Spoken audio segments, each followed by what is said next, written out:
పూరా local. Hi hello నమస్తే, welcome to పూరా లోకల్. నేను సింధు. ప్రజెంట్ మనమైతే ఎక్కడున్నామనంటే ఆయనకు అసలు పరిచయమే అక్కర్లేదు. ఎందుకు అనంటే ఆయన సోషల్ మీడియాలో ఒకప్పుడు హల్చల్ చేశారు. ఉన్నట్టుండి సడన్గా ఒక ట్విస్ట్ ఇచ్చి రాజకీయాల్లో రంగప్రవేశం చేశారు. అసలు ఒక మాట క్యాసినో అని అంటే మీకు గుర్తొచ్చే ఉంటుంది, పాటికి అర్థమైపోయే ఉంటుంది. సో ఇప్పుడు నేను చికోటి ప్రవీణ్ గారి ఇంట్లో ఉన్నాను. ఆయన ఇంటర్వ్యూకి టైం ఇచ్చారు మనకి. సో ఆయనతో వెళ్దాము, ఎలా చూద్దాం అక్కడ ఏం జరుగుతుంది, ఏం మాట్లాడతారు. ఇప్పుడు పొలిటికల్గానే ఉంటారా లేకపోతే బిజినెస్లో కూడా ఆయన ఉంటారా, ఏం చేస్తారు, వాళ్ళ ప్లానింగ్ ఏంటి, ఫ్యూచర్ ప్లానింగ్స్ అయితే తెలుసుకుందాం.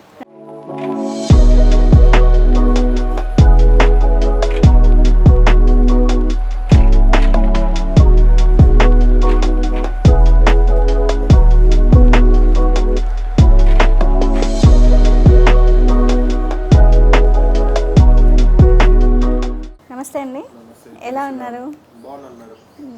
సో ఫస్ట్ మీరు అందరికీ తెలుసు, సోషల్ మీడియాలో మీ పేరు కొడితే చాలా అన్నీ మీ గురించి ప్రతి ఒక్కటి వస్తుంది. సో మిమ్మల్ని దగ్గరగా చూసిన వాళ్ళు చాలా మంచి వాళ్ళు అని అంటారు. దూరంగా తెలిసిన వాళ్ళు అమ్మో గంభీరంగా ఉన్నది మనకి ఎందుకులే అన్న ఫీల్ ఉంటుంది. సో మీరు ఏ టైప్ ఆఫ్ పర్సన్? ఫస్ట్ మనిషిని చూసి మంచి హైట్ ఉంది, గడ్డం ఉంది, పర్సనాలిటీ ఉంది, గంభీరంగా ఉన్నంత మాత్రం చెడ్డోళ్ళు కావాల్సిన అవసరం లేదు. యాజ్ ఎ బిజినెస్ పర్సన్ మంచికి మంచి, చెడుకు చెడు. బిజినెస్ లో మంచి చెడు రెండు ఉంటాయి కదా. మా దగ్గర రానంత వరకు మేము మంచి మేము వచ్చి పిన్నింగ్ చేస్తాం మాత్రం డెఫినెట్ గా ఇంకో రూపం, ప్రతి మనిషికి 2 రూపాయలు ఉంటాయి, అంతే కదా. సో మీరు లైక్ అంటే తెలిసిందే ఫస్ట్ క్యాష్నో అంటే ఫస్ట్ మీరే గుర్తొస్తారు అందరికి. అది అయిపోయింది, ఇంకా అది కాలేదు, ఇంకా ఉందా? ఇంకేం లేదు, అట్లేం లేదు. ఇవాళ ఒక సోషల్ సర్వీస్ కానీ, ఒక బీజేపీ లీడర్ కానీ, ఒక హిందుత్వ సేవకుడుగా, ఒక గో సేవకుడుగా కూడా గుర్తింపు ఉంది. వచ్చింది ఫేమ్, దానివల్ల వచ్చింది ఒక నెగిటివ్ షేడ్ వచ్చింది. దాని నుంచి నేను పాజిటివ్గా మలుచుకోగలిగిన. ఎందుకంటే అందులో చూపించినంత కాదు, ఆడ నిజం ఏం లేదు. టీవీలో చూసినంత మాత్రం నిజం ఏం లేదు. సో ఫస్ట్ మీడియా నెగిటివ్గా చూపించింది, తర్వాత అదే మీడియా నన్ను అర్థం చేసుకుంది. నేను చెప్పేది కూడా ప్రతి ఒక్కటి కూడా చూపించినారు మీడియా. సో ప్రజలకి ఒక అంచనాకు వస్తారు ప్రజలకి. సో ప్రవీణ్ చికోటి మంచోడా చెడ్డోడా, వృత్తిపరమైన వ్యాపారం నాది, లీగల్ వ్యాపారం. సో దాంట్లో ఇబ్బంది ఏం లేదు, ప్రజలకు అర్థమైంది. ఇంకా మిగతాది వచ్చి సేవా కార్యక్రమాలు, హిందూయిజం గురించి వర్క్ చేయడం, గో సేవ చేయడం, ఇవన్నీ కూడా ఉంటాయి కదా. అంటే తెలంగాణలో మెనీ పార్టీస్ ఉన్నాయి, వై ఆర్ ఇంటూ బీజేపీ? ఎందుకని? ఒక దేశాన్ని రక్షించే పార్టీ ఏదైనా ఉందంటే బీజేపీ పార్టీ. ఒక పౌరుల గురించి, ప్రజల గురించి, పేద ప్రజల గురించి ఆలోచించే పార్టీ బీజేపీ పార్టీ. స్కీముల పేరుతో స్కాములు చేసే ప్రభుత్వాలకి సింహస్వప్నం మా పార్టీ. మా పార్టీ ప్రజలకి, మోదీ గారు అంటేనే తన జీవితం ప్రజలకు అంకితం చేశారు. వారిని చూసి స్ఫూర్తిగా నేను బీజేపీ పార్టీలోకి రావడం జరిగింది. ఇక వేరే పార్టీ అన్నీ మీకు తెలుసు. బీఆర్ఎస్ ఇప్పుడు సినిమా చూస్తారు కదా, 10 ఏళ్ళ పాలన ఎంత నాశనం చేశారు. ఈ అదృష్టం బాగుంది, ప్రజలు కానీ మీకు బీఆర్ఎస్ నుంచి కూడా మంచి కాంటాక్ట్స్ ఉన్నాయి కదా. ఉండే కాంటాక్ట్స్ ఉంది. ఇప్పుడు బీఆర్ఎస్ పార్టీలో ఒక స్కామ్ల ప్రభుత్వం అంటే అందరు చెడ్డోళ్ళు కాదు కదమ్మా. బీఆర్ఎస్ పార్టీలో కూడా ఉన్న వాళ్ళు అందరు చెడ్డోళ్ళు ఉన్నారు కదా. అప్పుడు ముఖ్యమంత్రి కేటీఆర్ ఇవన్నీ తెలుసు కదా. ఇప్పుడు కొత్త సినిమా తీయాలి, కేటీఆర్ ఫైల్స్ అని తీయాలి. మీరు చెప్తారా ఏమైనా లీడ్స్ కనబడుతున్నాయి కదా, రోజు వస్తూనే ఉన్నాయి కదా. ఫోన్ చాలా దగ్గరగా ఉంటారు కదా ఎవరికి? బీఆర్ఎస్ వాళ్ళకి కూడా. ఒకప్పుడు ఉండే అందరు అన్ని పార్టీలలో నాకు మిత్రులు ఉన్నారు. అప్పుడు నేను ఒక బిజినెస్ మ్యాన్ని, అన్ని పార్టీలలో మిత్రులు ఉన్నారు. ఇప్పుడు అట్లా ఏం లేదు, ఉన్నారు. ఇప్పుడు కూడా అందరూ అన్ని పార్టీలలో మిత్రులు ఉన్నారు కదా. ఒక పార్టీ డిఫరెంట్ ఉన్నంత మాత్రాన శత్రుత్వం అవసరం లేదు కదా. అంటే మీరు హిందూయిజంని ఎక్కువగా డెవలప్ చేయాలి అని అనుకుంటున్నారు, అందుకే బీజేపీలోకి వచ్చారా? అది కూడా one of the major cause.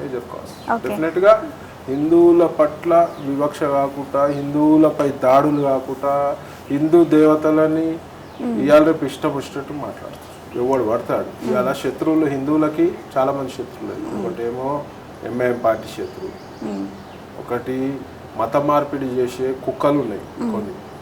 మత మార్పిడి, ఇప్పుడు క్రిస్టియన్స్ నేను అంటలేదు, మత మార్పిడి, బలవంత మత మార్పిడి, ప్రలోభాలకు లొంగ తీసుకొని, డబ్బుల అవసరాలు తీసుకొని, అవతల వీక్నెస్ చేసుకొని దొంగ ప్రచారం చేస్తూ మత మార్పిడి, కుక్కలకు బలవంత మత మార్పిడి అనేది చాలా ప్రమాదం. వాళ్ళు శత్రువులు. వీళ్ళిద్దరే ఉంటుండే ఇంతకుముందు. ఇప్పుడు కొత్తగా నాస్తిక నా కొడుకులేరు. ఏదైతే నాస్తికులు వచ్చారో నాస్తిక నాకు మరి ఇంత డెవలప్ అవుతున్నప్పుడు మీరు ఎలా ముందుకు తీసుకెళ్తారు? డెఫినెట్గా నా హిందూ సోదరులను నేను ఇన్స్పైర్ చేస్తూ మన హిందుత్వం మన ఒక గొప్ప కల్చర్ అండి మనది. ఇవాళ ప్రపంచంలోనే హిందుత్వం అనేది ఒక గొప్ప కల్చర్. ఈ యొక్క కల్చర్ని మనం ముందుకు తీసుకుపోవాలి భావితరాలకి. ఇవాళ ఆయుర్వేద కానీ రకరకాల మెడిసిన్స్ ఉన్నాయి. ఇలా యోగా అయింది. ఇవాళ మనం ఇండియన్సే చేస్తలేం కదా, ఇండియన్స్ కంటే ఎక్కువ ఫారినర్స్ చేస్తారు. అది ఎక్కడి నుంచి వచ్చింది? మెడిటేషన్ ఇవన్నీ కూడా మనం ప్రజలకి, అంటే హిందుత్వం అంటేనే జీవన విధానం. సనాతన ధర్మం అంటే ఏంది? ఒక జీవన విధానం. జీవన విధానం అంటే హిందువుల జీవన విధానమే సనాతన ధర్మం. సో దాన్ని ప్రమోట్ చేస్తూ దాన్ని అవక్షత అంటే ఇంపార్టెన్స్ తెలియజేస్తూ నెక్స్ట్ ఫ్యూచర్ జనరేషన్స్కి ఇవ్వాల్సిన బాధ్యత మనం ఉన్నది. ఇవాళ గుడికి పోతే చీరల్లో పోవాలి, ఓడి లంగాల్లో పోవాలి. ఇవాళ గుడికి జీన్స్లో పోయి మిడ్డీలలో పోతే బాగుంటుంది కదా. అంటే అవన్నీ ఇప్పుడు జనాలకు, ఇప్పుడు కొత్త జనరేషన్ ఫాస్ట్ ఉంది. ఓకే, మీరు ఫాస్ట్ ఉండండి, క్లబ్కి కూడా పోతారు, పోండి, తప్పలేదు, మీ ఎంజాయ్మెంట్ మీరు చేయండి, లిమిటేషన్ వరకు. క్లబ్కి పోయే బట్టలు వేరే ఉంటాయి, గుడికి వచ్చే బట్టలు. కానీ అది అందరికీ అర్థమవుతుంది అంటారా? అర్థం చేపిస్తున్నాం కదా, ఇలా అర్థం అవుతుంది జనాలకి. ఇలా ఇంకా అర్థం చేయించాలి. ఇలా సోషల్ మీడియా ఉంది స్ట్రాంగ్గా. సోషల్ మీడియా ద్వారా కూడా జనాలకు అర్థమవుతుంది. ఎందుకు అర్థమవుతుంది? ఇవాళ తెలంగాణలో ఒక 2-3 స్టేట్స్లో గుళ్ళకి ఎట్లా పోయినా పట్టించుకోరు. ఇవాళ కేరళ రాష్ట్రంలో కానీ తమిళనాడు కానీ, కేరళ ఎస్పెషల్లీ మీరు చుట్టూరా వేసుకొని పోతే కూడా పంతులు వచ్చి తిడతారు, నువ్వు దయ్యానువా, నువ్వు చుట్టూరా వేసుకొని. మగోళ్ళు లుంగి మీదనే పోవాలి, షర్ట్ ఇప్పి పోవాలి. ఆడవాళ్ళు సాంప్రదాయబద్ధమైన చున్నీలు ఈ చుడిదారులు వేసుకుంటూ చీర కట్టుకుంటూ పోవాలి. ఎందుకు? వాళ్ళ కల్చర్ని కాపాడుతుంది. చూసి నేర్చుకోవాలి. అంటే ఎక్కడ వాతావరణం అక్కడ మనం ఫిట్ కావాలి. మన యొక్క గొప్పతనం ఏంటంటే హిందుత్వం ఒక గొప్పతనమే జీవన విధానం. సో ఆ జీవన విధానం ప్యారలల్గా మనం పాశ్చాత్య దేశాలను ఫాలో అవుతారు, ప్రాబ్లం లేదు. ప్యారలల్గా నీ ఇంకోటి పర్సనల్ లైఫ్ ఉంటుంది, అది దాన్ని ఎంజాయ్ చేయను, దాన్ని వెంబడి మన ధర్మాన్ని కాపాడుకో. ఓకే, సో మీరు ఇంత చెప్తున్నారు, ఓన్లీ సేవ అని ఒక కాజ్తోనే ఇందులో చేరాలని అంటున్నారు, కానీ బయటకు వినిపించే మాటలు అలా వినిపించట్లేవు కదా. ఈ కేసులు అవ్వకూడదు అని. అంటే కేసులు అయినాక కేసులు అయినాక 1.5 yearకి జాయిన్ అయినా. కేసులు ఈడీ కేసు కాక నేను మీడియా ముందుకు వచ్చిన, నాది ఏం లేదు, నేను లీగల్గా చేసిన అని చెప్పిన. అవునా? 1.5 year తర్వాత జాయిన్ కావాల్సిన అవసరం లేదు కదా. కేసుల గురించి భయపడేది ఉంటే, కేసులు ఒకవేళ నేను తప్పు చేసిన అనుకుంటే 1.5 yearలో యాక్షన్ తీసుకుంటారు కదా ఈడీ. నేను బీజేపీ పార్టీ జాయిన్ అయ్యే వరకు వాళ్ళకి తెలియదు కదా నేను జాయిన్ అవుతా అని, తెలియదు కదా. ముందే తీసుకుంటుండే, యాక్షన్ తీసుకుంటుండే, తీసుకోలే కదా. నా కేసులో దమ్ము లేదు. నేను సేవ గురించి వచ్చా. ప్రజల మెయిన్ యువతరం ప్రవీణ రాజకీయాలకు రావాలని ఒక ఫోర్స్ ఉంది కాబట్టి బీజేపీ. సీరియస్లీ మీకు యూత్ లో అసలు ఏమన్నా ఫాలోయింగ్ అసలు మీరు అనుకుంటారు కదా, అంటే చాలా మంది, కొంతమంది నెగటివ్ తీసుకోవచ్చు, కొంతమంది నెగటివ్ 10% ఉంటది ప్రతి మనిషికి. ఇప్పుడు నీ ఫీల్డ్ లో నీకు నెగటివ్ ఉంటది, ఆఫ్ కోర్స్ ఉంటది. నువ్వు ఎదుగుతున్నావు, డైలీ ఒక 10 మంది ఇంటర్వ్యూ చేసి నీ వ్యూస్ లక్షలలో వచ్చినాయి అనుకో, కథం నీ మీద కూడా నెగటివ్ ఉంటుంది. అంటే ప్రతి ఒక్క ఫీల్డ్ లో నెగటివ్ ఉంటుంది. కొందరు నచ్చకపోవచ్చు, వాళ్ళని పట్టించుకోవాల్సిన అవసరం లేదు. వాళ్ళు ఉంటేనే మనం ఇంకా ఎదుగుతాము, వాళ్ళ గురించి అని ఎదగాలి. సో మీరు ఎమ్మెల్యే టికెట్ ఆశించారు, ఇప్పుడు ఆశించలేదు, ఎంపీ టికెట్. ఎందుకు అంటే టికెట్ రాలేదు, బట్ ఎందుకని మీకు ఆ రీజన్ తెలుసా? ఇప్పుడు ఉన్న సిట్టింగ్ ఎంపీ గారు రావడం జరిగింది పార్టీకి, 2 times already MP TRS party నుంచి రావడం జరిగింది.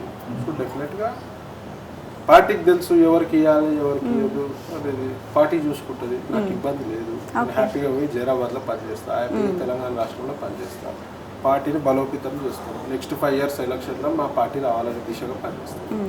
ఇప్పుడు సిట్టింగ్ ఎవరైతే ఉన్నారో ఆయన కలవడం మాట్లాడడం జరిగిందా? మీరు రావడం జరిగింది, ఆయన సపోర్ట్ చేయమన్నది జరిగింది.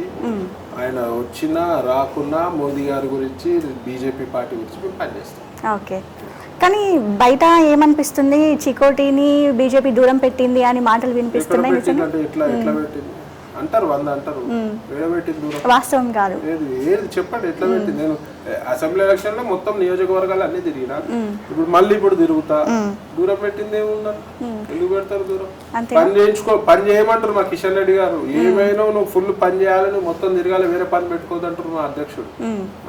సాటిస్ఫైడా మరి బీజేపీ పార్టీలో? 100% సాటిస్ఫైడ్. వేరే వాళ్ళు పిలిస్తే వెళ్తారా? వేరే పార్టీ వాళ్ళు ఆల్రెడీ పిలిచారు. నేను ఎప్పుడు కూడా నేను ఏ పార్టీ వాళ్ళు పిలిచారు కొంచెం? ఈ పార్టీ అనేది వద్దు, ఎందుకు అంతేనా? సున్నితంగా మనం తెలుసుకోవచ్చు. సో ఇదంతా ఓకే అండి. మీరు బిజినెస్లో చాలా ఏళ్ళ నుంచి చేస్తున్నారు అండ్ ఇప్పుడు సేవ చేయడానికి బీజేపీలోకి వచ్చా అని చెప్పారు. సో సేవ ఇంతకుముందు కూడా చేశారు, కనిపించకపో.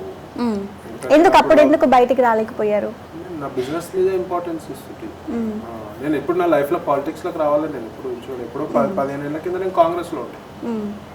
తర్వాత ఎప్పుడు నేను పాలిటిక్స్ వైపు కూడా చూడలేదు. మరి బిజినెస్లో కూడా చాలా మంది పొలిటీషియన్స్ తోని మీకు కాంటాక్ట్స్ ఉన్నాయి అని ఉన్నాయా? డెఫినెట్గా ఉంటాయి కదా, ఒక బిజినెస్ మ్యాన్ కి ఉంటాయి కదా పొలిటీషియన్స్ తోటి కాంటాక్ట్స్. తప్పేం లేదు కదా. నా పార్టీకి నేను అన్యాయం చేయనంత సేపు తప్పలేదు. నా పార్టీకి నేను అన్యాయం చేస్తే అందరూ డెఫినెట్ గా ఒక స్నేహభావ బంధం ఉంటుంది. మీ ఫోన్ ట్యాప్ అయ్యిందని కూడా మీరు కంప్లైంట్ ఇచ్చారు. అసలు ఏంటి, నిజంగానే అయ్యిందా? డెఫినెట్ గా అయింది. అప్పుడు ఎలా తెలిసింది మీకు? తెలిసేది ఏం లేదు, ఒక వైల్డ్ కేసు. ఆయన ఫోన్ చేసి మరీ చెప్పినాడు, నీ మూమెంట్స్ అన్నీ అబ్జర్వ్ చేస్తున్నాం, నువ్వు ఎక్కడ పోతున్నావు అబ్జర్వ్ చేస్తున్నావు అని చెప్పినందుకు అర్థమైపోతుంది కదా.